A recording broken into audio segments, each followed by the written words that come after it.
Chairman Fallon and Biggs, Ranking Members Bush and Jackson Lee, and distinguished members of Congress. ATF is, in some respects, much like the guns that it is supposed to regulate. In a vacuum, ATF is neither inherently good nor inherently bad. It depends in large part on who controls it and the ends for which its power is exerted. Like all branches or forms of government, ATF is imbued with certain coercive powers that can be wielded either properly or improperly, and for either constitutionally sound or abusive purposes.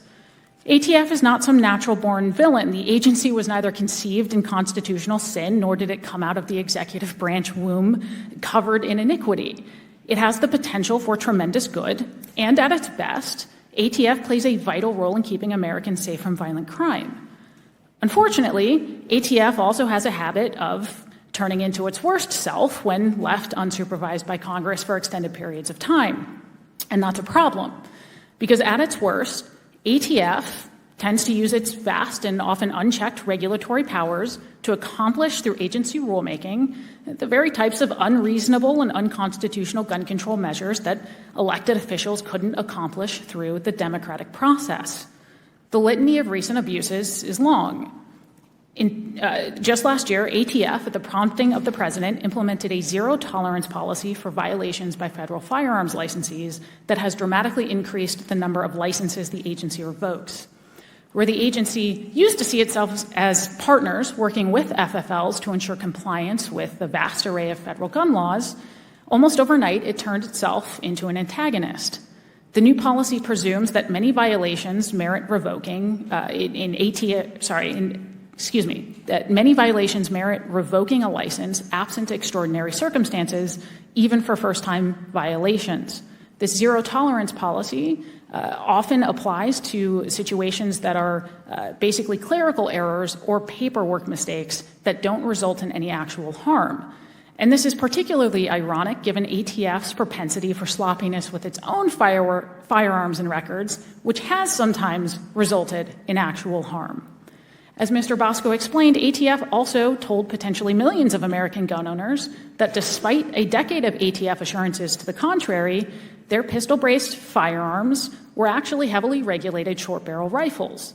And if these gun owners want to keep their pistol-braced firearms without immediately being branded as felons, they'd have to register each gun with the government and pay a $200 per gun tax. Otherwise, yes, the ATF is coming for their guns. In another recent rule change, ATF decided that Congress hadn't given it enough regulatory authority and decided it would rewrite federal law altogether. Whereas Congress said ATF could regulate firearms, anything readily convertible into firearms, and the frames and receivers of firearms, ATF told gun owners that actually it could, without any supporting statutory authority, also regulate almost frames and almost receivers. In addition to increasing the number and complexity of records that FFLs must maintain, ATF told them that these records must now be maintained indefinitely instead of for 20 years as under the old rule. And why, you ask, did ATF impose this tremendous burden on FFLs? Well, because it might help the agency in 0.002% of gun traces where having records older than 20 years might meaningfully further an investigation. And not all of ATF's malignant actions are recent. Federal law generally prohibits the importation of firearms and ammunition, except for those that are useful for sporting purposes. For decades now, ATF has maimed and mutilated the definition of sporting purposes in a purposeful attempt to inhibit Americans' access to commonly owned and constitutionally protected semi-automatic rifles. Despite the fact that millions of peaceable Americans routinely use these firearms for legitimate sporting purposes, to say nothing of other lawful uses, ATF continues to defy reality by insisting that they are not, in fact, useful for the sporting purposes. To be clear, Congress should not undermine ATF's legitimate efforts to enforce federal law and stop violent criminals. But it should absolutely step in to restrict ATF's discretion as to where it should focus its efforts and how it should wield its vast regulatory powers.